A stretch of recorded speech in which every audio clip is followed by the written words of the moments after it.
عن أبي هريرة رضي الله عنه قال قال رسول الله صلى الله عليه وسلم حق المسلم على المسلم 6: إذا لقيته فسلم عليه، وإذا دعاك فاجبه، وإذا استنصحك فانصح، وإذا عطس فحمد الله فشمته. الحمد لله وصلى الله وسلم على رسول الله وعلى آله وأصحابه ومن اهتدى بهداه. أما بعد، هذا كتاب جامع لآداب كثيرة وأحاديث متعددة ومتنوعة في الآداب الشرعية والترغيب في مكارم الأخلاق ومحاسن الأعمال. الحمد لله رب العالمين، والصلاة والسلام على أشرف الأنبياء وسيد المرسلين نبينا محمد وعلى آله وصحبه أجمعين. أما بعد، فسبحانك اللهم لا علم لنا إلا ما علمتنا إنك أنت العليم الحكيم. اللهم علمنا ما ينفعنا وانفعنا بما علمتنا وزدنا علما نافعا وعملا صالحا یا رب العالمین. بھائی اور محترم ساتھیوں، آج کی بھی اس مجلس میں باذن اللہ عز و جل 2 حدیثیں ذکر کریں گے اور اس کی تشریح اور وضاحت کریں گے، اور اس میں جو مستنبط فقہی مسائل ہیں واضح کیا جائے گا. ابھی بھی ہم جو 5واں باب ہے کتاب الطہارہ کا، باب نواقض الوضوء ہے، اسی میں ہیں، اور اس باب کا یہ حدیث نمبر 8 ذکر کر رہا ہوں. حدیث نمبر 8 عربی میں جو نص ہے پڑھ رہا ہوں. وعن عائشة رضی اللہ عنہا ان رسول اللہ صلی اللہ علیہ وسلم قال من اصابه قيء او رعاف او قلس او مذي فلينصرف فليتوضأ ثم ليبني على صلاته وهو في ذلك لا يتكلم. اخرجه ابن ماجہ وضعفه احمد وغیرہ. حدیث کا ترجمہ حضرت عائشہ رضی اللہ عنہ سے مروی ہے، رسول اللہ صلی اللہ علیہ وسلم نے فرمایا جس کو نماز میں قے آ جائے، جس کو نماز میں قے آ جائے یا نکسیر پھوٹ پڑے، ناک سے خون جو نکل پڑتا ہے، یا صفراوی مادہ آ جائے یعنی کڑوا پن، جو آدمی کبھی ہوتا ہے احساس کرتا ہے کہ قے ہونے والا، متلی ہو رہی ہے اور احساس کرتا کڑوا پن کیا حلق تک آ گیا، تو یہی مراد ہے قلسن سے، یا صفراوی مادہ آ جائے. او مذیون، یا مذی کا خروج ہو جائے، تو اسے نماز سے نکل کر وضو کرنا چاہیے. تو کیا کرنا چاہیے؟ سب سے پہلے آپ نے کیا حکم دیا؟ فَلْيَنْصَرِفْ، یعنی نماز کو چھوڑ دے، ترک کر دے. کیا کرے پھر؟ فَلْيَتَوَضَّأْ، اور پھر کیا کرے؟ جا کر دوبارہ وضو کر لے. پھر آگے غور و فکر کریں. ثم ليبني على صلاته وهو في ذلك لم يتكلم او لا يتكلم، اور جہاں سے نماز چھوڑی تھی اسی پر بنا کر لے، یعنی پورا کر لے. اس کا یہی معنی ہے، بشرط یہ کہ اس دوران اس نے گفتگو نہ کی ہو. تو کیا کرے؟ یہ چاروں حالات آ جائیں، قے، یا ایسے ہی نمبر 2 رعاف نکسیر، یا ایسے ہی نمبر 3 قلسن صفراوی مادہ، یا مزی. تو کیا کرے؟ وہ نکل جائے، نماز کو ترک کر دے اور وضو کرے، اور پھر جہاں تک پہنچا تھا، یعنی 2 رکعت کے بعد یہ کیفیت آئی چاروں میں سے ایک، تو کیا آ کر تیسری رکعت سے شروع کرے.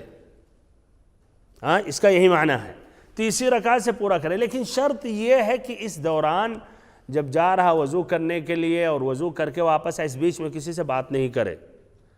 بہرحال آپ تعجب کر رہے ہوں گے، اور ابھی واضح کیا جائے گا کہ حدیث بھائی اصل میں ضعیف ہے، اسی لیے یہ جو حکم اس حدیث سے ظاہر ہے یہ قابل اعتراض ہے.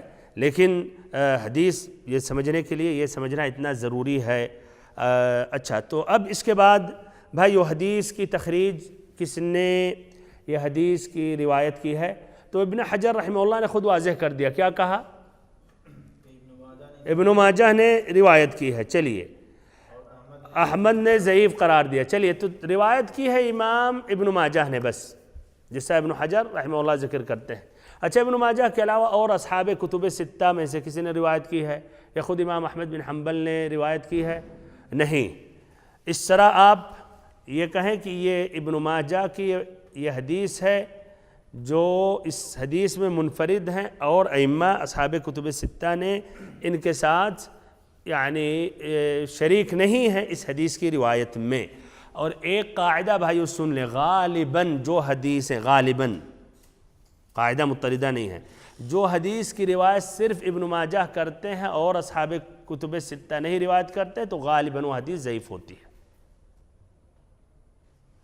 کوئی بھی حدیث ابن ماجہ بس روایت کر رہے ہیں، باقی بخاری، مسلم، ابو داؤد، ترمذی، نسائی، ابو داؤد نہیں روایت کریں تو غالباً وہ حدیث ضعیف ہوتی ہے. لیکن ابھی ہم بتاتے ہیں حدیث کیوں ضعیف ہے، تو اس سے پہلے تخریج یا روایت واضح کر رہا ہوں. ابن ماجہ نے روایت کی ہے کتاب السنن میں پیج نمبر 171، حدیث نمبر 1221، کتاب الصلاۃ میں، باب ما جاء فی البناء علی الصلاۃ، یعنی نماز کی تکمیل کرنا، جہاں سے آدمی چھوڑا ترک کیا وہاں سے پورا کرنا، یہ باب کا معنی ہے.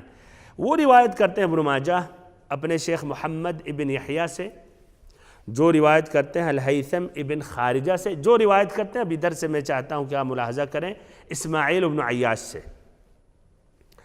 جو روایت کرتے ہیں کن سے، ابن جریج سے، جو روایت کرتے ہیں ابن ابی ملیکہ سے، ابن ابی ملیکہ عبداللہ ابن عبید اللہ ابن ابی ملیکہ ہیں، جو روایت کرتے ہیں کن سے، عائشہ رضی اللہ عنہا سے، جو روایت کرتی ہیں کن سے، غور سے، کن سے، النبی صلی اللہ علیہ وسلم سے، حدیث یعنی مرفوع ہے. پھر وہی حدیث، من اصابہ قیء او رعاف او قلس او مدی فلینصرف فلیتوضأ ثم لیبنی علی صلاتی وہو فی ذلک لا یتکلم، انہی الفاظ کے ساتھ ابن ماجہ میں موجود ہے، جس طرح کہ ابن حجر نے بلوغ المرام میں نقل کیا.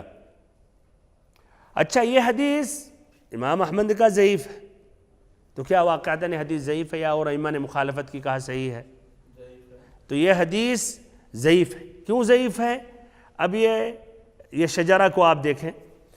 ضعیف اس لیے کہ جو اس میں جو راوی ہے اسماعیل ابن عیاش، جو روایت کن سے کرتے ہیں، ابن جریج سے. اسماعیل ابن عیاش کے بارے میں اہل علم کا قول یہ ہے کہ اگر یہ شامی راوی سے روایت کر رہے ہیں تو ان کی روایت صحیح ہے. اس لیے اسماعیل بن عیاش شام کے رہنے والے تھے، دمشق کے، تو اگر ان کا شیخ دمشقی ہے، شامی ہے، تو پھر ماشاءاللہ ان کا کہا جائے گا کلیئر ہے ان کا مسئلہ، آگے بڑھیں، آگے اور اسناد پر غور و فکر کریں، یہ مسئلہ ادھر سے کوئی اشکال نہیں ہے. لیکن اگر اسماعیل بن عیاش کا شیخ شامی نہیں ہے، مثلا حجازی ہے، جس طرح اس اسناد میں ابن جریج کہاں کے ہیں؟ مکہ کے ہیں. یہ کہاں کے ہیں؟ مکہ کے. عبد الملک ابن عبد العزیز ابن جریج، تو شیخ یہ کہاں کے؟ حجاز کے ہیں، یعنی حجاز کے رہنے والے تھے، اور یہ اسماعیل بن عیاش شام کے ہیں. اگر غیر شامی شیخ سے روایت کرتے ہیں تو ان کی حدیث ضعیف رہتی ہے. تو اسی لیے بھائیو ادھر اس اسناد میں اسماعیل بن عیاش ابن جریج سے روایت کرتے ہیں، ابن جریج حجازی ہیں اور اسماعیل جو ہیں وہ شامی ہیں، اور ان کی روایت ائمہ نے کہا کہ غیر اہل شام سے ان کی روایتیں ضعیف ہیں. جس طرح کی خلاصہ ابن حجر رحمہ اللہ بیان کرتے ہیں تقریب التہذیب میں، صدوق فی روایتہ عن اہل بلدہ مخلط عن غیرہم. یہ خلاصہ تمام ائمہ کے اقوال کا یہ نچوڑ ہے، خلاصہ کہ یہ راوی جو ہیں اسماعیل بن عیاش یہ صدوق کا درجہ تک ہے. اگر اپنے اہل البلد سے، شام کے رواة سے روایت کرتے ہیں تو یہ صدوق کا درجہ ہے. اور اگر ان کے علاوہ اور رواة الحدیث سے جو غیر شام میں رہنے والے ہیں تو اس میں ان کے اندر تخلیط ہے، خلط ملط کر لیتے ہیں. ہو سکتا ہے آپ کے ذہن میں سوال ہے یہ کون سی بات ہے؟ تو عجیب لگ رہا ہے کہ یہ راوی صدوق یا ثقہ ہے اگر اپنے ملک کہ محدثین سے روایت کرے، اور غیر ملکی سے کر رہا ہے، یا کہیں ملکی اور غیر ملکی، اگر غیر ملکی سے کر رہا ہے، غیر اپنے شہر کے محدثین سے روایت کر رہا ہے، ضعیف ہے. کیوں؟ یہ عجیب لگ رہا ہے کچھ نا. اس کی وجہ یہ ہے کہ اسماعیل بن عیاش، دیکھیے ائمہ اس وقت شروع میں صحابہ کرام کے دور پہ زیادہ کس پر ترکیز کرتے تھے؟ حافظہ پہ نا. تابعین میں بھی، پھر تابعین کے دور سے تابعین میں اعتماد زیادہ ہونے لگا کتابوں پر، پھر اس کے بعد اصل کتاب ہو گیا، یہاں تک کہ طبعاً ائمہ نے ان کو کتابوں پر محفوظ کر لیا، اور اس کے بعد اب تک سب کا اعتماد کتاب پر، حفظ پر تو نہیں ہے، کوئی اپنے شیخ سے حفظاً نہیں روایت کرتا، اللہ کہ قرآن بھائیو الگ مسئلہ ہے، اس لیے متواتر ہے یہ تو اللہ اکبر، یہ الگ اس کا خاص ایک مقام رتبہ ہے۔ حدیثوں میں اعتماد کتابوں پر ہو گیا، تو اسماعیل بن عیاش نے بھی ان کی جو کتاب تھی جس میں اہل حجاز سے انہوں نے روایت کی تھی، یہ حدیثیں، یہ کتاب ان کی ضائع ہو گئی تھی، تب انہوں نے اب ذاکرے پہ اعتماد کیا، اور ذاکرہ ان کا وہ قابل اعتماد نہیں تھا، اسی لیے انہوں نے خلط ملط کیا، اسی لیے ائمہ نے کہا خلاص اگر ان کا شیخ شامی نہیں ہے، حجازی ہے، غیر شامی ہے، تو خلاص ضعیف۔ اس سے دیکھیں بھائی محدثین کتنی باریکیوں سے کس طرح ناپتے تولتے تھے اور فرق کرتے تھے، یعنی آسان نہیں ہے واللہ، سمجھ رہے ہیں؟ اس طرح دقت کس سے، دقیق ایک دم، یہ بھی نہیں کہ مکمل ان کو ہٹا دیا جائے، نہیں، اس لیے کہ ماشاءاللہ معروف ہے کہ اپنے مشائخ اپنے ملک کے مشائخ سے کرتے ہیں تو ان کی روایت میں کوئی کلام نہیں ہے، لیکن غیر ملکیوں سے، غیر شام والوں سے کرتے ہیں تو یہ ان کے اندر تخلیط ہے، اسی لیے انہوں نے احتیاط، نبی صلی اللہ علیہ وسلم کی احادیث کے لیے احتیاط برتتے ہوئے ان کی اور جو حدیثیں ہیں انہوں نے ضعیف قرار دیا۔ تو بہرحال یہ پہلا سبب ہے۔ ایسے ہی دوسرا بھائیو، دوسرا یہ جس سے مزید اس بات کی تأکید مل رہی ہے کہ اسماعیل بن عیاش ادھر انہوں نے حقیقت میں صحیح اسناد انہوں نے نہیں بیان کیا، اور ائمہ بھائیو کس طرح جانتے تھے کہ یہ ضعیف اور یہ صحیح ہے؟ ایک اہم مقارنہ کرتے تھے اس کی روایت کو اور محدثین سے، ہاں، تو جہاں دیکھا کہ مثلا 10 راوی ایک لائن پکڑے ہو اور یہ الگ پکڑ رہے ہیں، تو یہ اس کا معنی کون مشکوک ہے بھائی، ایک یا 10؟ ایک والا۔ پھر ایسے کئی جگہ ایسے اگر دوسرے مسئلے میں ایک دوسرے حدیث 5 روایت کر رہے ہیں، ایک الگ ان کا اسناد ہے، اور یہ حضرت کیا کریں، ایک الگ ایک راستہ اختیار کر رہے ہیں، حدیث ایک ہے اور اس میں خلط ملط کر رہے ہیں، آگے پیچھے کر رہے ہیں، تو ایسے پکڑتے تھے ائمہ، مقارنۃ الروایات۔ یہ اس کی ایک مثال بھی سامنے ہے آپ کی، دیکھیے ابن جریج جو ہیں ان کے شاگرد اس اسناد میں کون ہیں؟ اسماعیل بن عیاش ہے کہ نہیں؟ آپ دیکھیں اور محدثین نے روایت کی ہے، ابن جریج سے روایت کر رہے ہیں الجماعہ، یعنی کئی لوگ روایت کر رہے ہیں، اس کے اسناد پر غور کریے، وہ لوگوں نے جو اسماعیل بن عیاش کے ساتھی انہوں نے روایت کی ابن جریج سے، چلیے صحیح ہے، یہ بھی ابن جریج سے روایت کرتے ہیں، پھر وہ کن سے روایت کر رہے ہیں ابن جریج؟ اپنے والد سے، اور ادھر کیا ہے؟ ابن ابی ملیکہ، اچھا اپنے والد سے روایت کرتے ہیں عبدالعزیز ابن جریج، اور وہ روایت کن سے کر رہے ہیں؟ ڈائریکٹ نبی صلی اللہ علیہ وسلم سے، بیچ میں بھائیو سخت ہے، اس کو کہا جاتا ہے مرسل تابعی اگر روایت کر رہا نبی صلی اللہ علیہ وسلم سے، اور ظاہر بات ہے اس کی ملاقات نبی صلی اللہ علیہ وسلم سے نہیں ہوئی، تو بیچ میں اسناد میں سخت ہے جو مصطلح الحدیث کے دروس میں بیان کیا جاتا ہے، تو اس طرح یہ صحیح روایت تو یہ ہے، صحیح روایت ہے، لیکن درجہ کیا ہے اس کا؟ وہ بھی ضعیف ہے، مرسل ہے بالکل، تو یہ روایت غلط ہے، صحیح روایت وہ ہے، اور وہ صحیح جو روایت ہے وہ مرسل ہے یعنی ضعیف ہے۔ تو یہ بھائیو دوسرے وجہ ہے، ہمارے خیال سمجھ گئے ہوں گے اچھے طریقے سے، جو امام احمد نے ضعیف قرار دیا ہے، یہ ذکر کیا ہے ابن عدی نے اپنی کتاب الکامل میں، کہ امام احمد بن حنبل نے کہا الصواب عن ابن جریج عن ابیہ عن النبی صلی اللہ علیہ وسلم مرسلا، کہ یہ حدیث جو صحیح ہے، صحیح اسناد اس کی اس طرح ہے، ابن جریج عن والدہ عن ابیہ عن النبی صلی اللہ علیہ وسلم مرسلا، تو اس طرح یہ روایت کیا ضعیف ہے۔ ایسے ابو حاتم رحمہ اللہ نے ذکر کیا، جنہوں نے اس حدیث کو موصول ذکر کیا جس میں ارسال نہیں ہے، جو پہلی جو سند ہے، کہتے ہذا خطأ، یہ خطا ہے، غلط ہے، یہ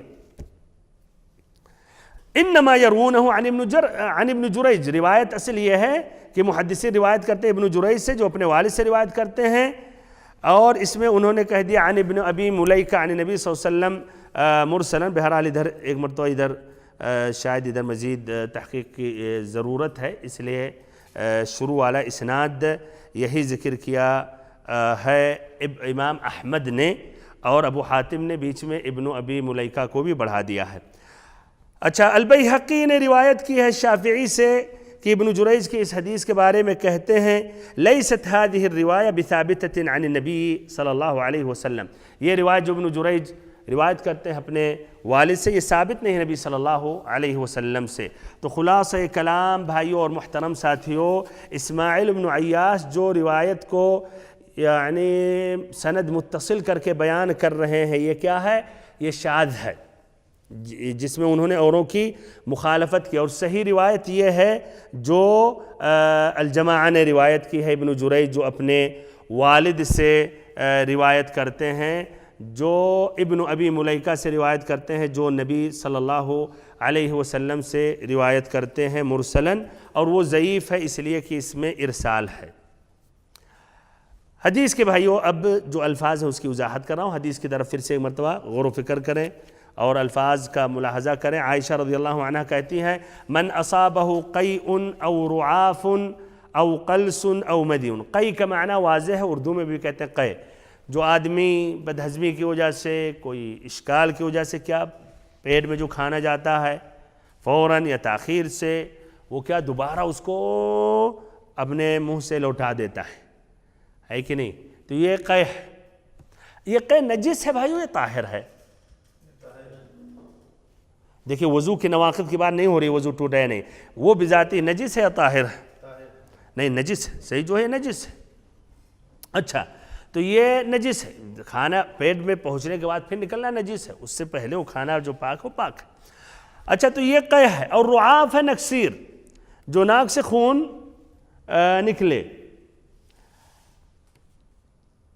اور ایک ہے قلسن. قلسن کی وضاحت کی گئی، وہ کیا ہے؟ جیسے آدمی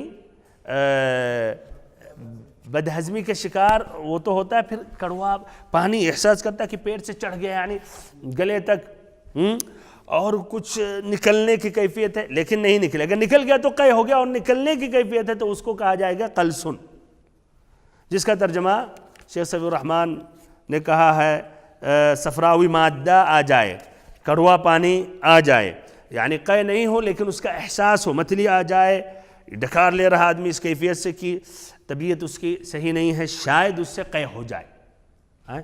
یہ ہے قلسن.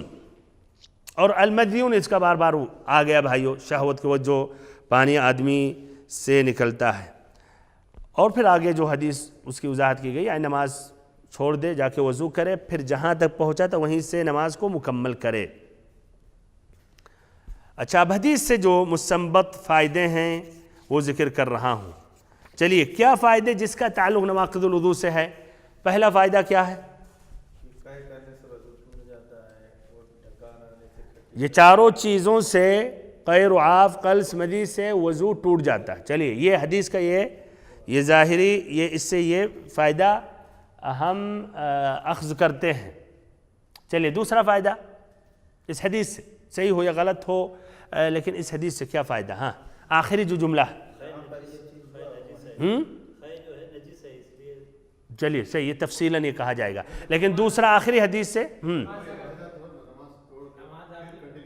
ہاں کنٹینیو کر سکتا ہے، مکمل کر سکتا ہے اگر وضو ٹوٹ جائے. اس حدیث میں ہے بشرط کی بات نہ کرے. چلیے اس میں حقیقت میں دو اہم فائدے ہیں جس کی وضاحت کر رہا ہوں. پہلا فائدہ یہ ہے، اس حدیث سے یہ بات ظاہر ہو رہی ہے کہ اگر کوئی نجس چیز جسم سے نکلے اگلے اور پچھلے شرمگاہ کے علاوہ راستوں سے، جس طرح کی منہ مثلا، اس لیے بالاتفاق بھائی اگلے پچھلے راستے سے جو بھی نکلے تو آدمی کا وضو ٹوٹ گیا قطعاً. چاہے معتاد جو چیزیں نکلتے پیشاب پاخانہ، اس کے علاوہ اور بھی بیماری کی وجہ سے کیڑا نکل گیا کسی آدمی سے مثلا، تو وضو یقیناً ٹوٹ گیا. اب سوال یہ ہے کہ غیر آگے اور پیچھے شرمگاہ کے جگہوں سے، مثلا منہ سے یا کہیے اور بدن سے، مثلا دائیں بائیں، یا پیٹ کسی کا چوٹ آئی، مثلا چاقو لگ گیا یا کسی نے اس پر حملہ کیا اور مثلا وہ پیٹ سے کچھ اندر والی چیز باہر نکلنے لگی، تو یہ نجس ہے، یہ نجس ہے. لیکن اس حدیث سے واضح ہو رہا ہے کہ جسم کے آگے اور پیچھے والے راستوں کے علاوہ اور راستوں سے اگر کوئی نجس چیز نکل رہی ہے تو اس سے کیا وضو ٹوٹ جاتا ہے، اس سے وضو ٹوٹ جاتا ہے. جیسے کہ قیء، جیسے کہ نکسیر، جیسے کہ صفراوی مادہ، جیسے کہ مزید تو انہی راستہ سے ہے، اسی لیے اس کا سمجھے داخل اس سے، یہ تینوں پہ کہا جائے تو یہ تینوں سے وضو ٹوٹ جاتا ہے۔ اور یہ قول بھائیو ابو حنیفہ رحمہ اللہ کا قول ہے، امام احمد کا بھی یہی قول ہے۔ کیوں بھائیو؟ اس لیے کہتے ہیں، اس لیے یہ چیزیں نجس ہیں، اور ہر نجس چیز جسم سے جہاں سے بھی نکلے تو وہ کیا؟ وضو اس سے ٹوٹ جاتا ہے۔ کیوں؟ اس لیے کہتے ہیں چیزیں نجس ہیں، اور یہ نجس چیزیں جسم سے کہیں سے بھی اگر نکلے تو کیا؟ وضو ٹوٹ جاتا ہے۔ اور ان کی دلیل کیا ہے؟ دلیل کیا ہے؟ یہ حدیث ہے کہ نہیں؟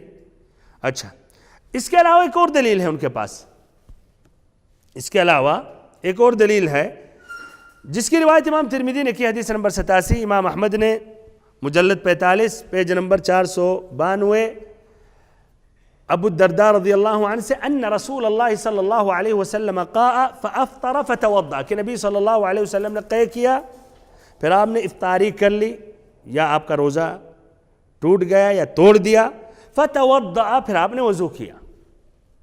تو غور کریں، کیا آپ نے قے کرنے کے بعد وضو کیا؟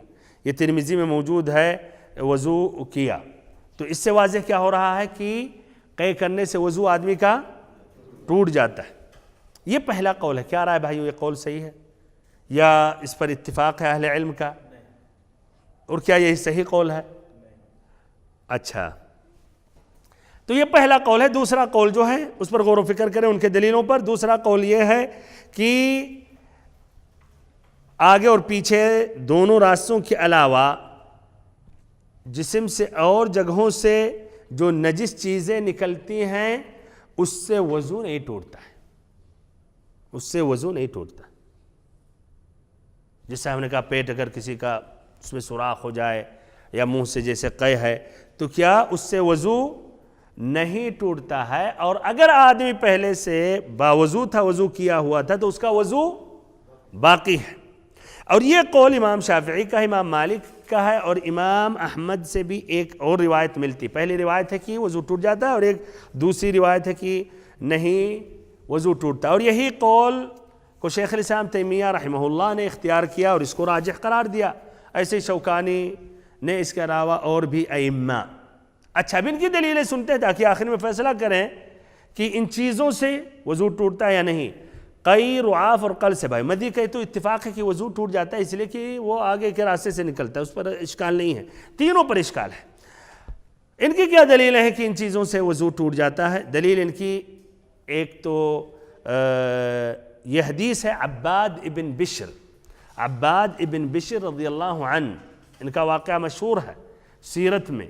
غزوہ ذات الرقاع میں یہ رات میں کیا پہرہ دے رہے تھے، اور انہوں نے کہا نماز پڑھتے رہتے ہیں اور پہرہ بھی دیتے رہتے ہیں۔ نماز پڑھنے لگے اور دشمنوں نے تیر پھینکا اور خون ان کے جسم سے نکلنے لگے، تب بھی نماز جاری رکھے رہے، اور نماز انہوں نے پڑھی یہاں تک کہ سلام کیا، اور کہا کہ اگر یہ خون نکلنے سے اگر وضو ٹوٹ جاتا تو کیا آپ صلی اللہ علیہ وسلم کو ضرور اس کی خبر ملی ہوگی، آپ کو دوسرے دن یہ بات کا علم ہوا ہوگا، تو آپ ضرور کہتے کہ وضو آپ کا ٹوٹ گیا، دوبارہ وضو کر لو۔ اسی لیے یہ منقول جب نہیں ہے تو کہا جائے گا کہ بھائیو وضو نہیں ٹوٹا، وضو باقی ہے، جبکہ خون نکل رہے تھے۔ بہرحال یہ سند کے اعتبار سے اس حدیث میں بھی کلام ہے۔ اس کی روایت امام ابو داؤد نے کی، حدیث نمبر 198، امام احمد نے مجلد 23 حدیث پیج نمبر 51، ابن خزیمہ حدیث نمبر 375۔ اس اسناد میں ایک راوی عقیل ابن جابر ہیں جو مجہول ہیں، تو سند کے اعتبار سے یہ بھی حدیث ضعیف ہے، جس طرح اس حدیث کو یہ حدیث ضعیف ہے۔ بہرحال لیکن اس سے استدلال انہوں نے کیا۔ دوسری دلیل ان کی یہ ہے، الاصل آدمی نے جب وضو کیا تو اس کا وضو باقی ہے، اور کب کہا جائے گا کہ وضو ٹوٹا؟ جب واضح دلیل ہو کہ اس کا وضو ٹوٹ گیا، اور ادھر اس مسئلے میں واضح دلیل نہیں ہے کہ قے سے یا نکسیر سے یا صفراوی مادہ آنے سے یہ وضو ٹوٹتا ہے، اور یہ حدیث ضعیف ہے، اسی لیے ہم الاصل وضو باقی ہے، اور وضو کو ہم باقی ہی مانیں گے یہاں تک کہ واضح اور کلیئر دلیل ہو، صحیح دلیل ہو۔ اور جب اس مسئلے میں دلیل نہیں ہے تو کیا الاصل کیا کہ ان چیزوں سے وضو نہیں ٹوٹتا ہے۔ کیا رائے بھائیو، صحیح کون سا قول ہے؟ دوسرا قول زیادہ صحیح ہے۔ دوسرا قول زیادہ صحیح ہے کہ وضو نہیں ٹوٹتا ہے، اس لیے اس مسئلے میں واضح اور صحیح دلیلیں نہیں ہیں۔ تو یہ الاصل کیا ہے کہ آدمی نے جب وضو کیا اور اس کا وضو یقینی ہے، تو اب اس یقین کو ہم چھوڑ کر جب تک کوئی اور یقین نہ آئے، جب تک واضح اور صحیح دلیل نہ آئے، تو اس کا سمجھا جائے گا کہ وضو باقی ہے۔ اور طہارت اس لیے حقیقت میں بھائیوں کلیئر ہے ادھر کی اس کی طہارت یا وضو پکی ہے، تو اس کو ہم یہی اصل مانیں گے اور اس اصل سے ہم منتقل نہیں ہوں گے الا کی واضح دلیل ملے۔ طبعاً یہ حدیث تو ضعیف واضح ہو گیا، اسی لیے جواب ہو گیا پہلے اصحاب القول الاول کا۔ اور دوسری جو دلیل ان کی ہے ابو الدرداء رضی اللہ عنہ والی حدیث۔ کون سی ابو الدرداء والی حدیث ہے؟ جو اصحاب القول الاول نے کہا کہ وضو ٹوٹ جاتا ہے، کس سے؟ انہوں نے کہ نبی صلی اللہ علیہ وسلم نے قے کیا، پھر آپ نے وضو کیا۔ تو اس میں بھائیوں اس کا جواب کیا ہے؟ اصحاب القول الاول جنہوں نے کہا وضو ٹوٹ جاتا ہے، ان کے پاس یہ دلیل ہے، آپ نے کہا ضعیف ہے، چلیے ختم ہو گئی۔ دوسری بھی دلیل ان کے پاس ہے ابو الدرداء والی کہ نبی صلی اللہ علیہ وسلم نے قے کیا پھر وضو کیا۔ اس کا کیسے جواب دیں گے؟ اس کا جواب بھائیو یہ ہے کہ اس میں یہ مفہوم تو نہیں ظاہر ہوتا ہے کہ وضو کرنا واجب ہے۔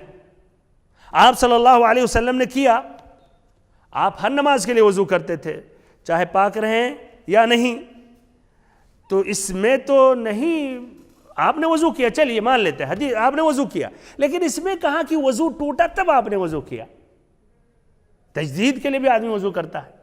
دوسری بات یہ فعل ہے، نبی صلی اللہ علیہ وسلم کا فعل ہے، اور فعل کو ہم نہیں کہہ سکتے کہ یہ وجوب کے درجے تک پہنچ رہا ہے، اس کو آپ کہہ سکتے بہتر ہے، مسنون ہے تو یا مشروع ہے۔ تو اس طرح اگر کوئی وضو کر رہا ہے قے آنے کے بعد اس حدیث پر عمل کرتے ہوئے ابو الدرداء رضی اللہ عنہ کی، تو اس کا عمل کیا ہے بھائیو؟ بہتر ہے۔ لیکن کیا واجب ہے وضو کرنا؟ واجب نہیں ہے۔ تو ادھر بات ہو رہی ہے کہ واجب ہے یا نہیں، تو صحیح جو مسئلہ ہے کہ بھائیو واجب نہیں ہے، لیکن اگر کوئی کرے تو کوئی حرج نہیں ہے۔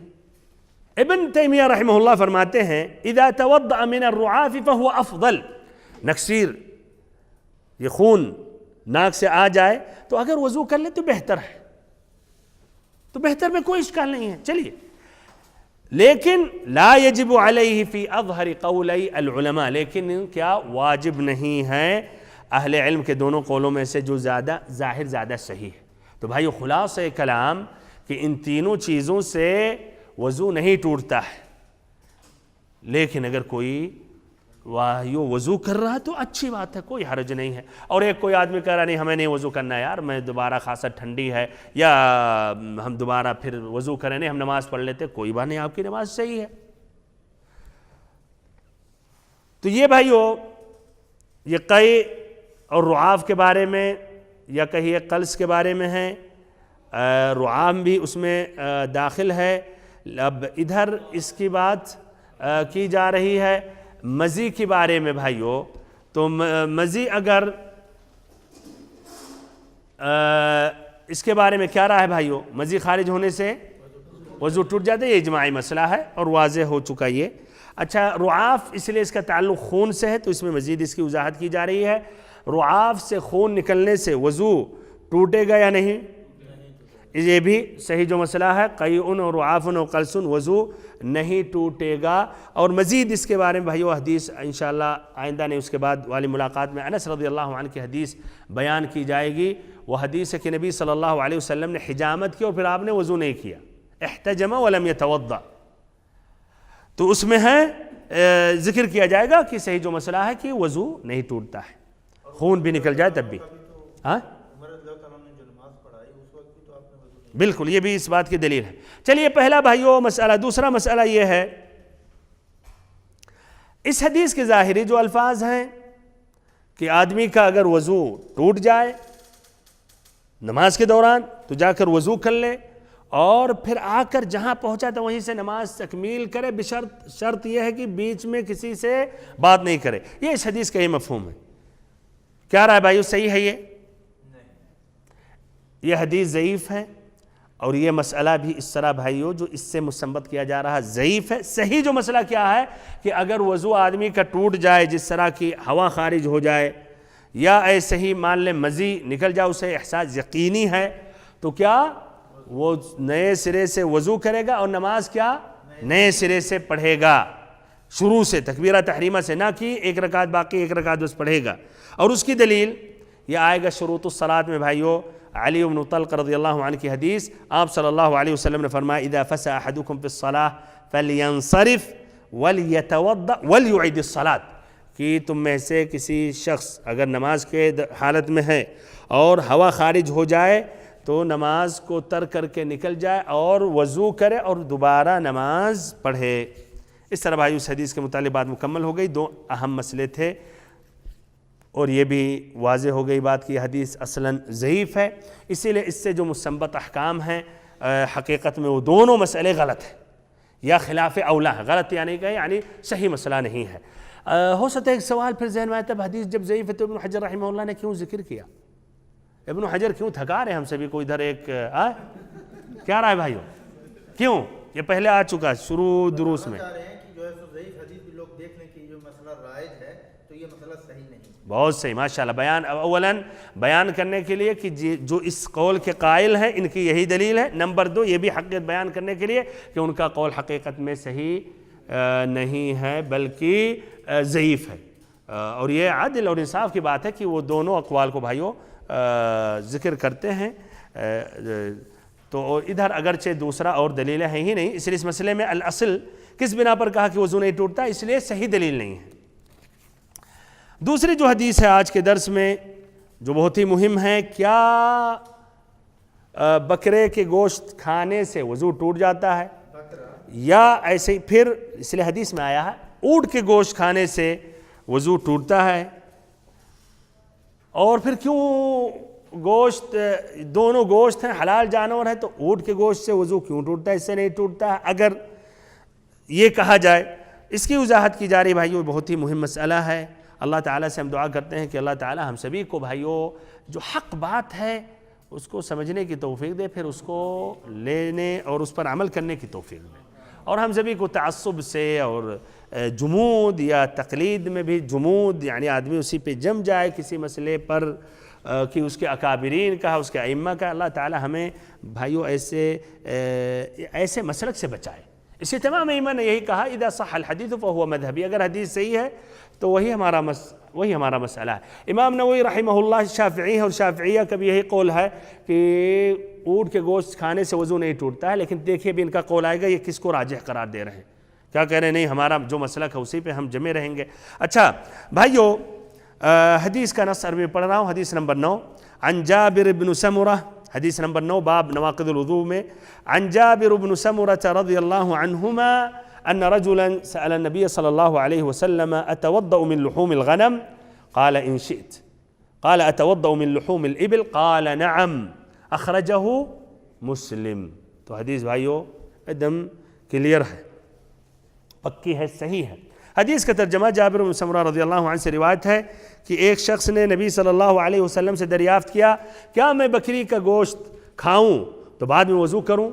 بکری کا گوشت کھانے کے بعد کیا میں دوبارہ وضو کر لوں؟ آپ نے فرمایا ان شئت، اگر تو چاہے تو کر لے، اگر تم چاہو تو تمہاری مرضی۔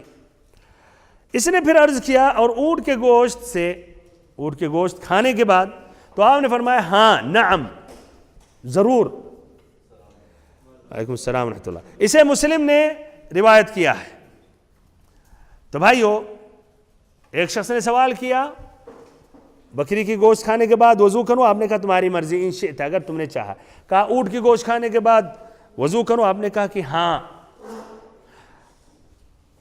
حدیث کے جو راوی ہے جابر بن سمرہ، ان کا ذکر پہلی مرتبہ ہو رہا ہے، ان کی پہلی حدیث ہے بلوغ المرام میں، اختصار ان کا ترجمہ ذکر کر رہا ہوں۔ ان کا نام ہے جابر ابن سمرہ ابن جنادہ ابن جندب العامری السوائی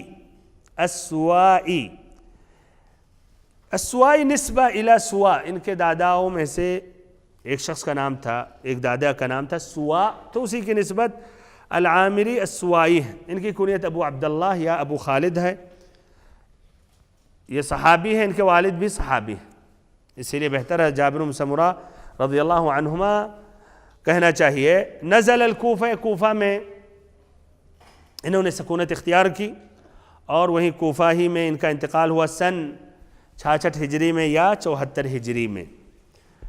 حدیث کی تخریج کس نے روایت کی ہے بھائیوں؟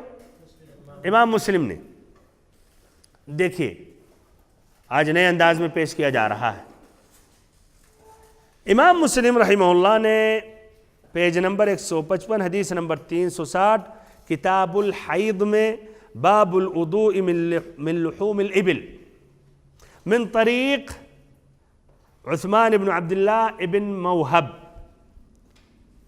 ایک یہ طریق سے انہوں نے روایت کی ہے۔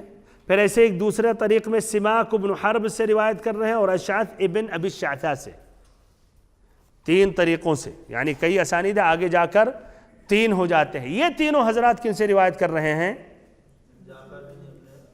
جعفر ابن ابی ثور سے، جعفر ابن ابی ثور سے، جو روایت کرتے ہیں جابر ابن سمرہ رضی اللہ عنہ سے کہ ایک آدمی آیا یا ایک آدمی نے سوال کیا اَأَتَوَضَّأُ مِن لُحُومِ الْغَنَمِ، مسلم کی روایت اس کے الفاظ پڑھ رہا ہوں، اَأَتَوَضَّأُ مِن لُحُومِ الْغَنَمِ قَالَ إِن شِئْتَ فَتَوَضَّأْ وَإِن شِئْتَ فَلَا تَوَضَّأْ، کہ کیا میں بکری کی گوشت کھانے کے بعد وضو کروں؟ آپ نے کہا اگر تم چاہو تو وضو کر لو اور اگر تم چاہو تو وضو نہیں کرو۔ قال اتوضأ من لحم الابل، کیا میں اونٹ کے گوشت کھانے کے بعد وضو کروں؟ قال نعم فتوضأ من لحوم الابل، ہاں اونٹ کے گوشت کھانے سے یا کھانے کے بعد وضو کر لو۔ قال اصلی فی مرابض الغنم، کہ بکریوں کی جو جگہ ہوتی ہے، ہاں باڑا، بکری کا جو باڑا ہوتا ہے، بکری جہاں رات گزارتی ہے، اس کا سمجھیے چرواہا جب لے کر جاتا ہے چرنے کے لیے، پھر واپس جو لا کے جہاں رات میں ان کو بند کیا جاتا ہے، تو اس کیا مرابض الغنم وہاں میں نماز پڑھ سکتا ہوں؟ آپ نے کہا نعم، ہاں۔ قال اصلی فی مبارک الابل قال لا، اچھا جہاں اونٹ باندھے جاتے ہیں وہاں نماز پڑھو؟ آپ نے کہا نہیں۔ یہ مسلم کی بھائیوں یہ روایت ہے۔ ابن خزیمہ رحمہ اللہ کہتے ہیں لم نر خلافا بین علماء الحدیث ان هذا الخبر صحیح من جہت النقل، کہ ہمارے علم کے مطابق علماء اہل حدیث میں اختلاف نہیں ہے کہ یہ خبر صحیح ہے، من جہت النقل یعنی روایت کے اعتبار سے کوئی اس میں اشکال نہیں ہے، کسی نے اس کو ضعیف نہیں کہا۔ وروى هذا الخبر ايضا عن جعفر بن ابی ثور، اور کہتے ہیں جعفر بن ابی ثور سے اشعث بن ابی الشعثاء المحاربی نے، سماک بن حرب نے روایت کی ہے، اور ایسے ہی جو یہ ہیں عثمان بن عبداللہ بن موہب، تو یہ تینوں نے روایت کی ہے جو مشاہیر رواة الحدیث میں سے ہیں، اور یہ تینوں روایت کرتے ہیں جعفر ابن ابی ثور سے یہ حدیث۔ اچھا تو بہرحال سند کے اعتبار سے بھائیو کچھ اس میں کلام ہے یا اشکال ہے؟ ہرگز نہیں۔ امام مسلم نے روایت کی ہے، اور ابن خزیمہ رضی اللہ عنہ کا قول ذکر کر کے اس بات کی مزید تقویت ہو گئی کہ علماء اہل حدیث میں اس مسئلے میں اختلاف نہیں ہے کہ حدیث صحیح ہے۔ اچھا حدیث کی طرف واپس ہوتے ہیں۔ اتوضأ من لحوم الغنم، اتوضأ حقیقت میں حمزہ جو استفہام ہے محذوف ہے، اصل کلام ہے اتوضأ من لحوم الغنم، مراد ہے یعنی اس کے گوشت کھانے سے یا کھانے کے بعد۔ قال ان شئت قال اتوضأ من لحوم الابل قال نعم۔ الابل بھائیو یہ کیا ہے؟ ابل سے مراد کیا ہے؟ اونٹ اور اونٹنی دونوں داخل ہیں۔ اس کا ابل میں کیا واحد اس کا لفظ ہے؟ تو اس کا واحد لفظ نہیں ہے، اور یہ جمع اس کا ابل کا کیا ہے؟ آبال ہے۔ اچھا فقہ الحدیث، یہ حدیث سے بھائی جو مستنبط فائدے ہیں کیا رہا ہے؟ اہم فوائد جو ظاہر ہو رہے ہیں جس کا تعلق نواقض الوضو سے، تو بیان کریں بھائیو اختصار سے، ہاں ہاتھ اٹھا کے، ہاں نمبر 1، ہاں وضو نہیں ٹوٹتا ہے، نمبر 1، ہاں وضو ٹوٹ جاتا ہے اس حدیث میں، ہاں، اور بہت صحیح، جہاں بکری بنتی وہاں نماز پڑھ سکتے ہیں، حدیث مکمل ہے، اگرچہ ابن حجر نے پورا نہیں ذکر کیا۔ وہاں نماز نہیں پڑھ سکتے. بہت صحیح ماشاء اللہ. اچھا اس کے علاوہ یہ تو ایک دم ظاہری اس میں تھے. چلیے واضح کرنے کے لیے اچھا بھائیو ادھر ایک آئے گا پھر کیا گوشت اونٹ کے گوشت سے صرف اونٹ کے گوشت بمعنی کلیجی پھیپھڑا یا گردہ یا اس کی اوجھڑی یہ داخل ہے نہیں داخل ہے؟ ایک نہیں جلدی نہیں کریں. ہاں یہ داخل ہے یا نہیں یہ بھی ایک سوال آئے گا. اچھا پھر اس کا دودھ اونٹنی کا داخل ہے یا نہیں داخل ہے؟ اچھا ایک نے شوربہ بس پی لیا اس کا لیکن اس میں گوشت نہیں کھایا. صحیح یہ ضروری ہے اسے جب یہ بات آ گئی تو اس تمام چیزوں کی وضاحت کی جائے گی. پھر ایک اور سوال یار تو یہ فرق کیا ہے اونٹ کا گوشت جب حلال ہے تو کیوں وضو کیا جا رہا ہے؟ یہ بہت سے لوگ یہ اعتراض عقلی دلیل پیش کرتے ہیں اور کبھی کبھی بھائیو غیر مہذب انداز میں پیش کرتے ہیں اور یہ بہت مشکل ہے بھائیو. ایک آدمی ہاں سوال سیکھنے کے لیے کرے تو اچھی بات ہے لیکن جب سامنے ایک حدیث ہے تو ایسا گویا اعتراض کرتے ہوئے پیش کرے کہ اونٹ کا گوشت. ایک نے خود ہم سے پوچھا کہ اونٹ کے گوشت سے وضو ٹوٹتا ہے نہیں. ہم نے یہی حدیث بیان کی تو کہا اونٹ کا گوشت یہ اونٹ حلال ہے تو اس سے وضو کیوں ٹوٹتا ہے؟ یا اللہ حدیث سننے کے بعد بھی کوئی کہے کیوں تو یہ ذرا بھائیو یہ غیر مناسب ہے ایک شخص جو نبی صلی اللہ علیہ وسلم سے محبت کا دعویٰ کرتا ہے. ہاں اگر مان لے اس کا دل مطمئن نہیں ہے اہل علم کا اقوال ہے اور کہہ رہا نہیں ٹوٹتا ہے یہ الگ ایک مسئلہ ہو گیا لیکن انداز سوال جس سے حدیث بظاہر رد کرے یہ بھائیو ذرا مشکل ہے. اس سے ذرا احتیاط کرنا چاہیے. بہرحال بھائیو حدیث سے جو پہلا فائدہ ہے وہ یہ ہے کہ بکری کے گوشت کھانے سے وضو دوبارہ کرنا واجب نہیں ہے لیکن وضو کرنا کیا مباح ہے. نہیں بہتر بھی نہیں کہہ سکتے مباح ہے جائز ہے. یہ بھی بہت دیکھیں بہت فرق ہے بہتر میں اور مباح میں. کیوں آپ نہیں کہہ سکتے حدیث کی طرف کیوں نہیں کہہ سکتے بہتر؟ اس لیے آپ نے کہا ان شئت تمہاری مرضی. اگر آپ کہتے افضل فہو افضل یہ بہتر ہے تب کہہ دیتے ہاں بہتر ہے کہ نہیں؟ تو اسی لیے بھائی بالکل الفاظ جو ہے ویسے ہی. تو یہ پھر سے ایک مرتبہ کہ بکری کے گوشت کھانے کے بعد وضو کرنا واجب نہیں ہے بلکہ جائز اور مباح ہے. اس لیے کہ آپ صلی اللہ علیہ وسلم نے کہا ان شئت اگر تم نے چاہا. اور اس طرح اگر جو وضو کر رہا ہے تو گویا وہ تجدید کر رہا ہے. اور پھر ساتھ ساتھ کہ بکری کی گوشت کھانے سے وضو نہیں ٹوٹتا ہے. یا اس میں دو فائدہ بھی ذکر کر سکتے ہیں. نمبر ایک بکری کے گوشت کھانے سے وضو نہیں ٹوٹتا. دوسرا فائدہ اگر بکری کا گوشت کسی نے کھایا تو وضو کرنا واجب نہیں ہے لیکن جائز ہے اگر وضو کرے تو کوئی حرج نہیں ہے. طبعاً ہو سکتا ہے سنت ہو جائے اگر اس کی نیت تجدید ہے. اگر مان لے نماز اس نے مثلا مغرب کی نماز پڑھ لیا بھائیو مغرب کی نماز کے آنے کے بعد اس نے ماشاءاللہ بکرا توڑا کھایا پیا الحمدللہ. پھر عشاء کی ٹائم ہوا اب بکری کے کھانے کے بعد وضو کرنا تو جائز ہے لیکن اگر اس کا مقصد تجدید نہیں ہے تو تجدید کی وجہ سے ثواب ملے گا نہ کہ اس لیے اس نے بکری کھایا بکری کھانے کے بعد وضو کر رہا ہے تو یہ سنت ہے نہیں. سمجھ میں آئی بات؟ تجدید کی وجہ سے. اور اس طرح اگر کہا جائے ایک آدمی نے ابھی وضو کیا وضو کرنے کے بعد بیٹھ گیا کھانے پہ بکری کا گوشت کھانے لگا اور پھر نماز کے لیے نکلا کہا جائے گا پھر وضو کیا جائے بہتر ہے یا نہیں؟ نہیں ادھر نہیں بہتر ہے. نہیں ٹائم کی بات نہیں ہے. اس لیے یہ وضو جو کیا اس سے ابھی اس نے کوئی عبادت نہیں کی ہے نماز نہیں پڑھا ہے تو اس کے حق میں تجدید نہیں کہا جائے گا. اور بکری جو کھا رہا ہے یہاں جائز ہے تو اب جائز ہے ہاں کر لیا تو کہا جائے گا ہاں کوئی بات نہیں لیکن کیا ثواب کا مستحق ہے؟ واللہ اعلم ثواب ادھر نہیں اسے جائز کے دائرے میں ہے جواز کے دائرے میں ہے مسنونیت کے دائرے میں نہیں ہے تو ثواب نہیں ملے گا. اور یہ شیخ بن عثیمین رحمہ اللہ نے بھی اس کی طرف اشارہ کیا بلوغ المرام کی شرح میں فتح ذی الجلال والاکرام میں. بہرحال دوسرا فائدہ دوسرا بھائیو مسئلہ یہ ہے کہ اگر کوئی شخص اونٹ کا گوشت کھا رہا تو اونٹ کے گوشت کھانے کے بعد وضو کرنا کیا ہے؟ واجب ہے. وضو کرنا لازمی ہے.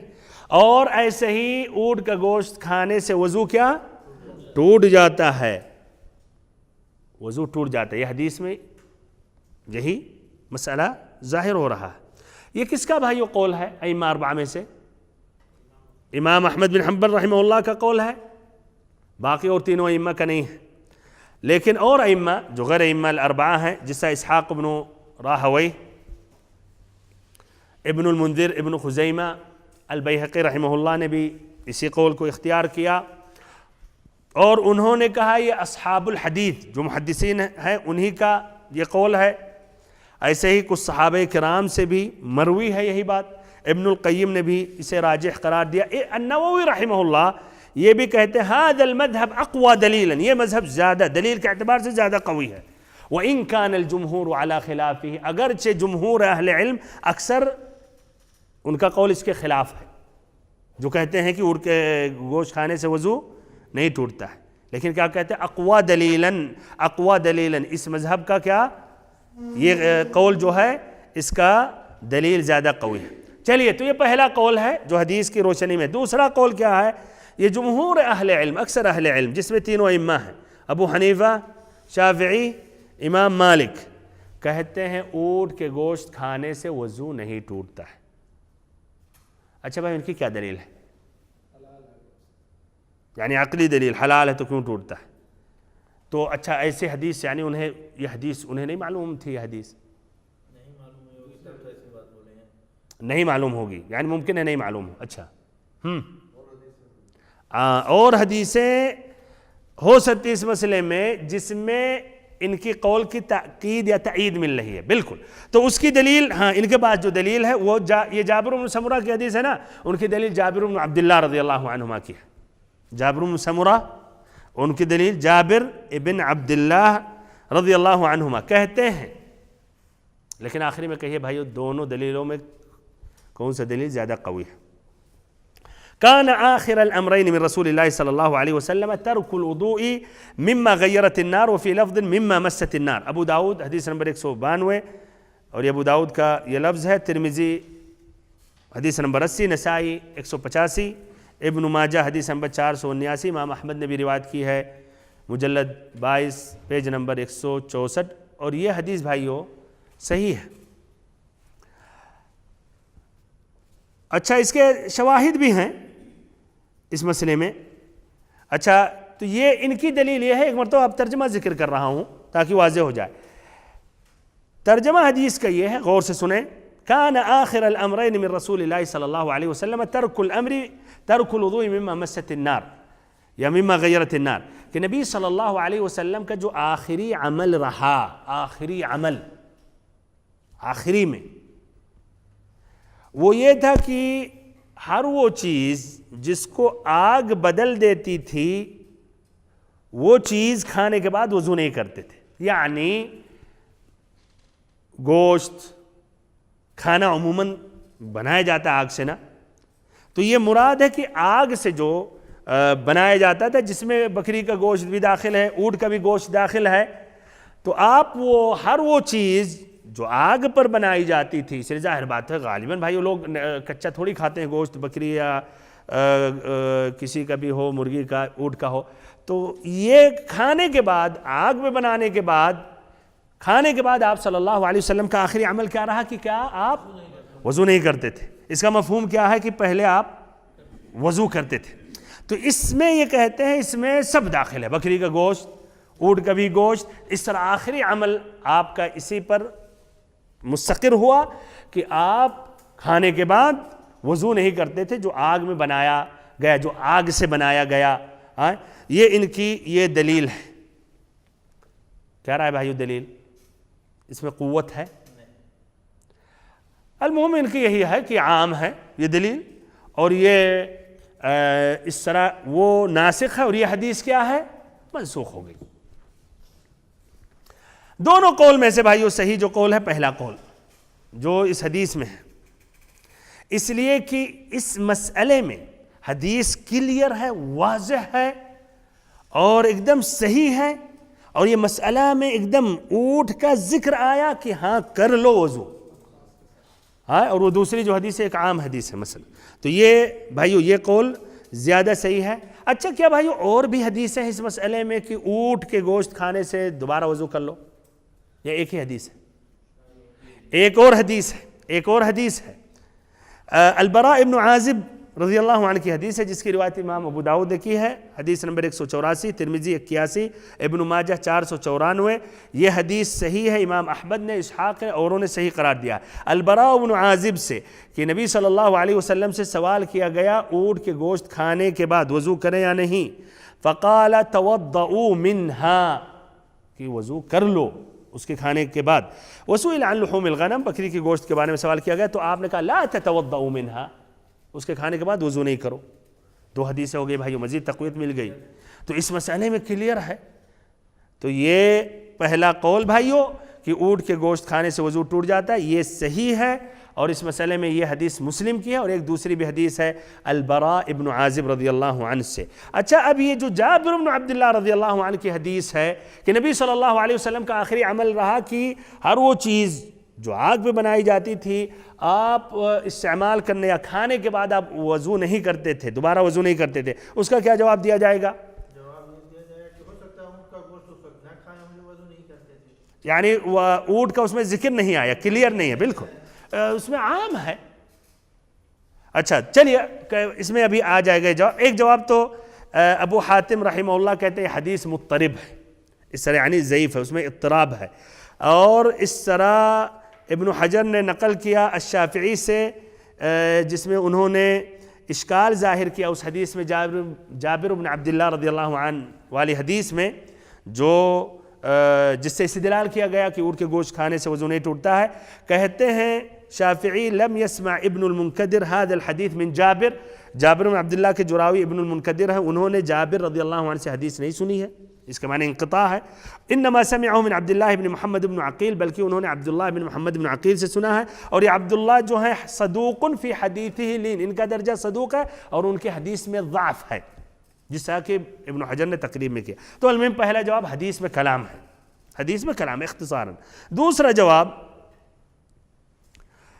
کہ پہلے جو حدیث کا مفہوم ہے، یعنی پہلے آپ وضو کرتے تھے، پہلے جو وضو کرتے تھے آپ صلی اللہ علیہ وسلم، ہر وہ چیز جو آگ پہ بنائی گئی، تو اس میں جو اونٹ کا ہے، یہ اونٹ سے جو آپ وضو کرتے تھے پہلے، اس لیے تھوڑی اس کا تعلق ہے آگ سے، اس کا تعلق آگ سے ہے ہی نہیں۔ آپ صلی اللہ علیہ وسلم پہلے جو وضو کرتے تھے تو اونٹ کا جو وضو کرتے تھے، یعنی جس سے کہہ رہے کہ ناسخ ہے، اگرچہ وہ بنایا جا رہا ہے آگ سے، تو اس کی وجہ سے تھوڑی آپ صلی اللہ علیہ وسلم وضو کرتے تھے پہلے، بلکہ اونٹ کی یہ جو اس حدیث میں آیا اس کی وجہ سے آپ کرتے تھے، تو اس کا تعلق نہیں ہے اس حدیث سے۔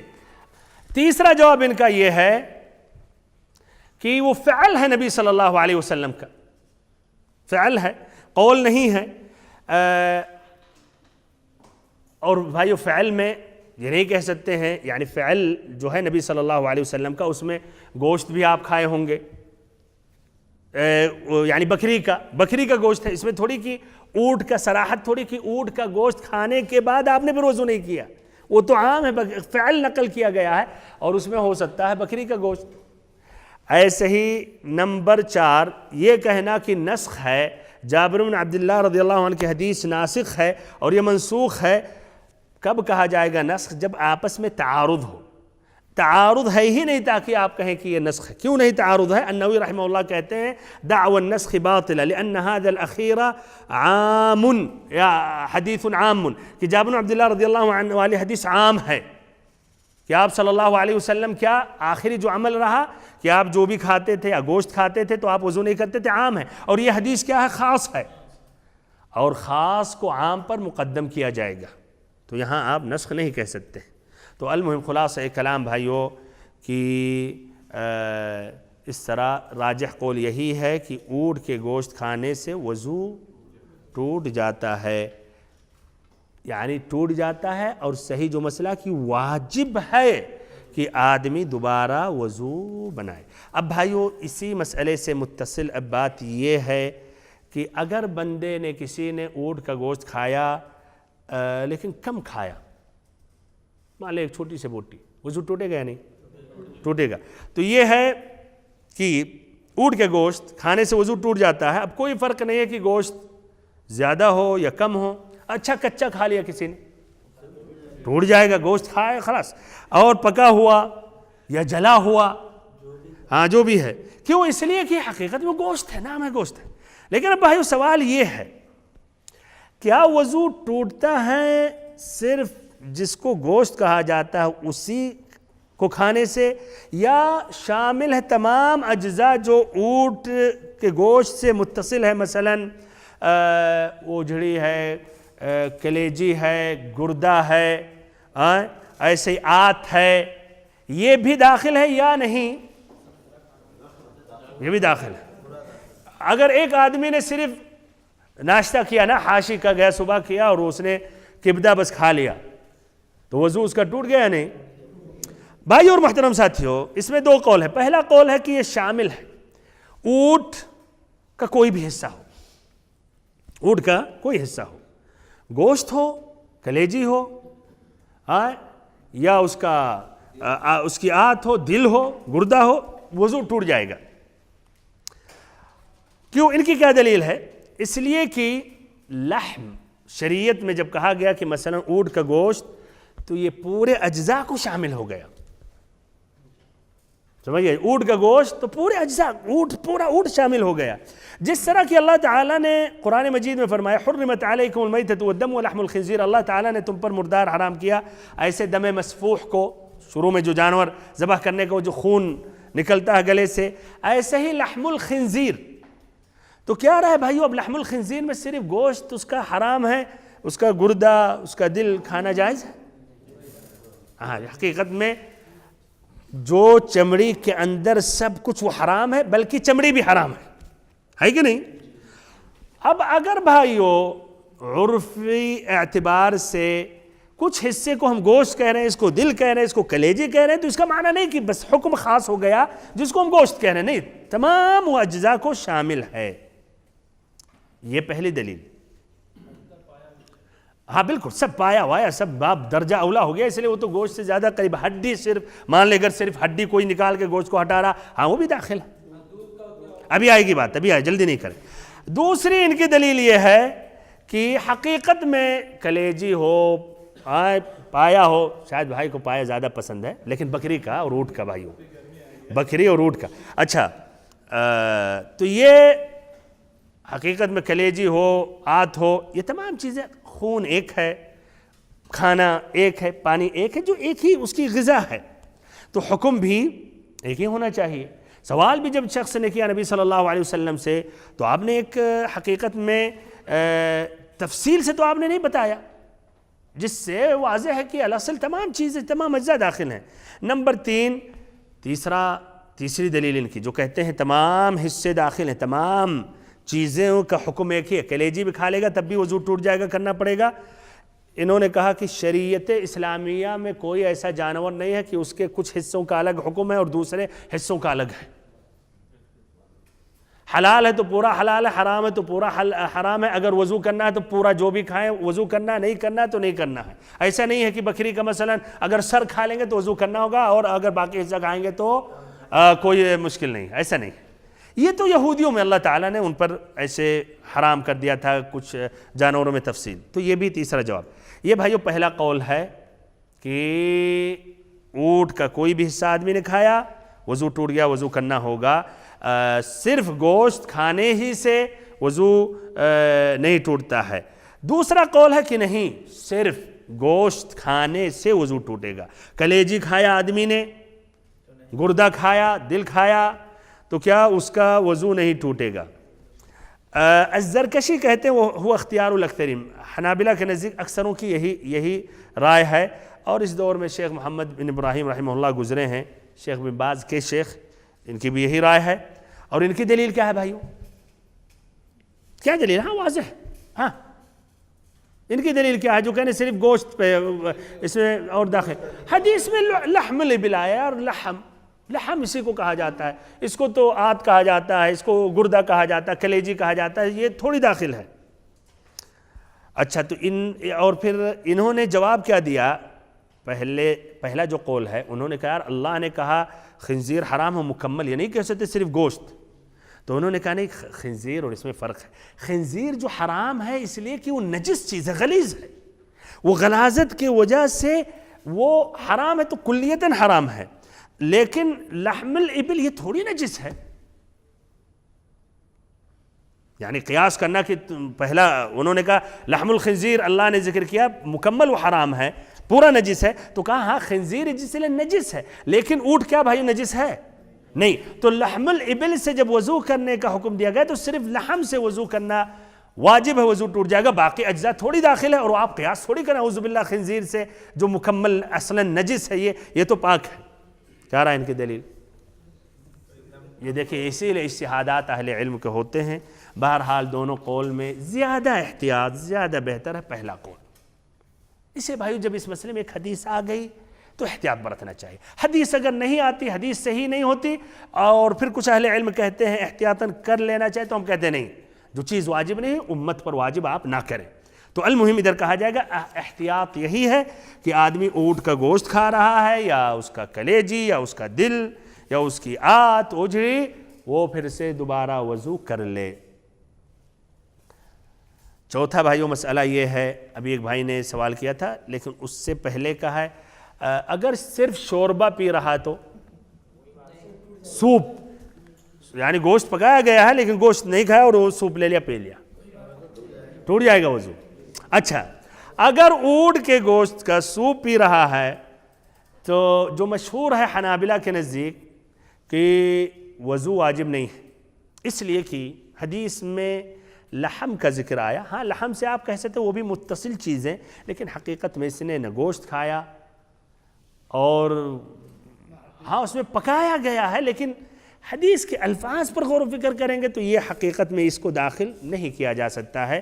اسی لیے جو حدیث میں آیا اسی پر اختصار اور اکتفا کرنا چاہیے اور اسی سے بس وضو کو دوبارہ کرنا چاہیے اور وضو کو مان لینا چاہیے کہ ٹوٹ گیا.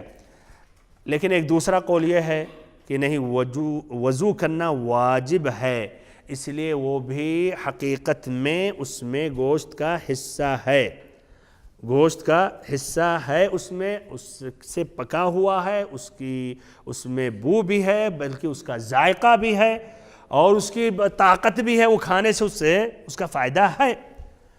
اور پھر انہوں نے بھی وہی استدلال کیا کہ جب اللہ نے لحم الخنزیر حرام کیا تو اس کا ہر حصہ بہرحال, لیکن جواب بھائی وہ حقیقت لحم الخنزیر سے مقارنہ کرنا ذرا بھاری لگ رہا ہے, اس لیے ادھر تعلق کلیتاً و نجس ہے اور یہاں یہ پاک ہے, وضو کی بات ہو رہی ہے. بہرحال تو یہ انہوں نے اسی طرح استدلال کیا.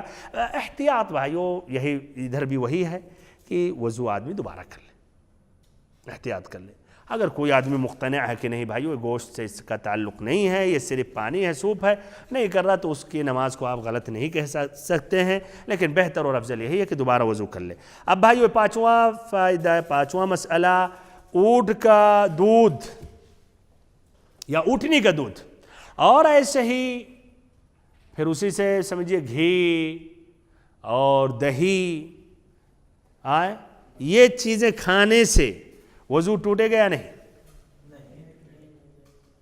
ابھی تک تو آپ لوگ کہہ رہے تھے کہ یہاں صرف گوشت شامل سب ٹوٹ جائے گا, پھر وہ سوپ میں وہ بھی کا وضو ٹوٹ جائے گا. یہاں جب آیا یہ اس کا دودھ, اس کو آپ نے فوراً باہر کر دیا, دودھ کا حکم الگ ہے. اچھا کیوں؟ تو وہ بھی اس سے بھی وضو ٹوٹ جائے گا, اس سے بھی وضو ٹوٹ جائے گا آپ کہنا چاہ رہے.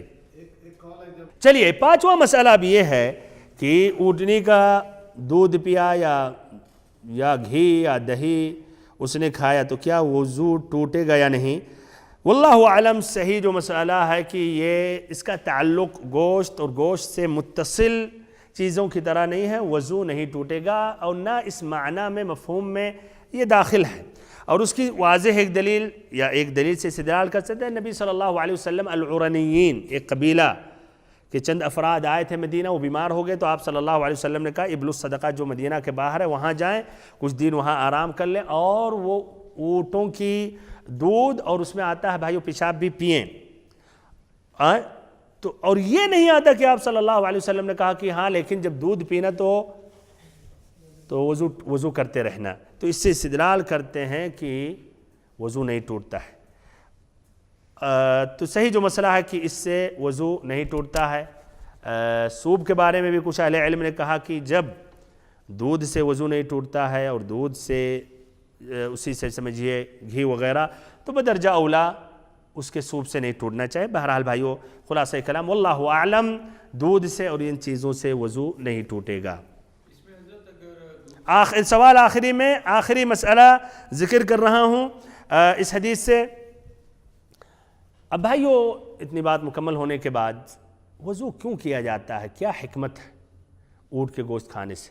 اسے حلال جانور ہے. ذرا کبھی آدمی کبھی ذہن میں سوال آتا ہے یار یہ کون سی بات ہے، جب شریعت نے حلال کیا ہے تو کیا وضو کیوں کیا جاتا ہے؟ کیوں فرق ہے اس میں اور بکری میں یا گائے میں یا اور ایسے حلال جانور جو ہیں؟ تو اس کی کوئی حکمت ہے یا محض بھائیو تعبدی ہے کہ اللہ کے نبی صلی اللہ علیہ وسلم نے کہا تو سمعنا واطعنا؟ اچھا اس میں حکمت ضرور ہے. بہرحال شریعت کے بھائیو ہر احکام میں حکمت ضرور ہے، لیکن حکمت کبھی سمجھ میں آتی ہے اور کبھی کبھی سمجھ میں نہیں آتی ہے. تو سوال ادھر ہے کیا اس کی حکمت معلوم ہے، واضح ہے، یا غیر معلوم ہے؟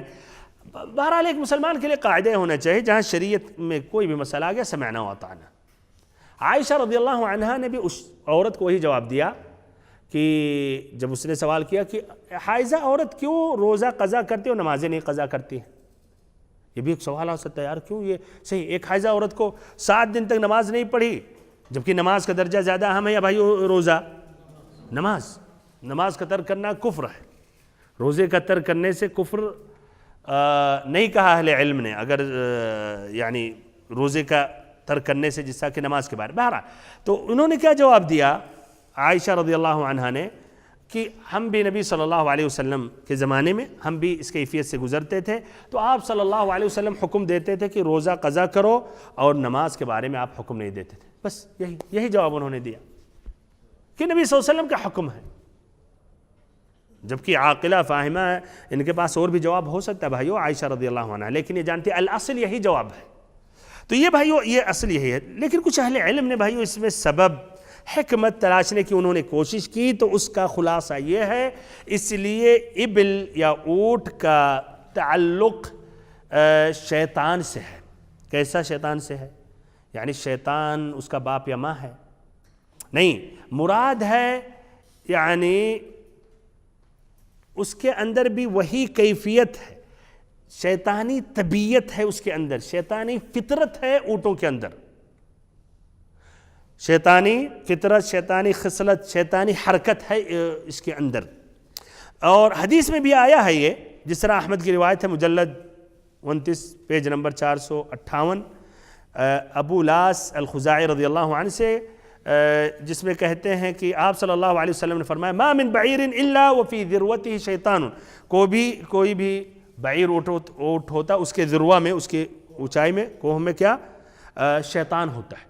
یعنی شیطان سے اس کا ایک اتصال یا طبیعت ملتی جلتی ہے. پھر آپ صلی اللہ علیہ وسلم نے کہا فاذکروا اسم اللہ علیہا اذا رکبتموها کما آمرکم، تو اللہ تعالیٰ کا نام ذکر کرو جب اس پر تم سوار ہو. تو یہ بھائیو اس کے اندر یہ طبیعت ہے اور یہ قوت بھی اس کے اندر ایک شیطانی قوت ہے. اور شیطان بھائیو اس لیے آگ سے ہے، اور آگ کو کس سے بجھایا جاتا ہے؟ پانی سے. اسی لیے یہ گوشت کھانے کے بعد وضو کر لینا چاہیے. اور یہ بھائیو کہ شیطان سے اس کی یہ طبیعت فطرت میں ہے، یہ تو آپ دیکھیں گے بدوؤں کے اندر جو غلاظت اور شدت ہوتی ہے موجود ہے. جو اونٹ جن کے پاس اونٹ ہوتا ہے بھائی ان کے اندر کیا اور نخوت بھی ہوتا ہے، تکبر بھی، گھمنڈ بھی ہوتا ہے، یہ چیزیں ہوتی ہیں، بخلاف جو جن کے پاس بکریاں ہوتی ہیں. اسی لیے اللہ تعالیٰ کی جو حکمت کی انبیاء کرام جو بھی آئے وہ کیا بکریاں چراتے تھے، اونٹ نہیں کہ اونٹ چراتے تھے. تو بہرحال یہ حکمت اہل علم ذکر کیا. اگر یہ حکمت معقول ہے، ہمارے اور آپ کے ذہن میں بات آ رہی تو الحمدللہ، نہیں آ رہی تب بھی ہم سمعنا واطعنا، نبی صلی اللہ علیہ وسلم نے کہا وضو کر لو، ہم وضو کر لیتے ہیں. آخری میں اللہ تعالیٰ سے دعا کرتا ہوں اللہ تعالیٰ ہم سبھی کو علم نافع عطا کرے اور ہم سبھی کو سچا اور پکا مسلمان بنائے، اور ہم سبھی کو نبی اکرم صلی اللہ علیہ وسلم کی سنتوں کو سمجھنے کی توفیق دے، پڑھنے کی توفیق دے، عمل کرنے کی توفیق دے. وصلی اللہ وسلم وبارک علی عبدک ورسولک محمد.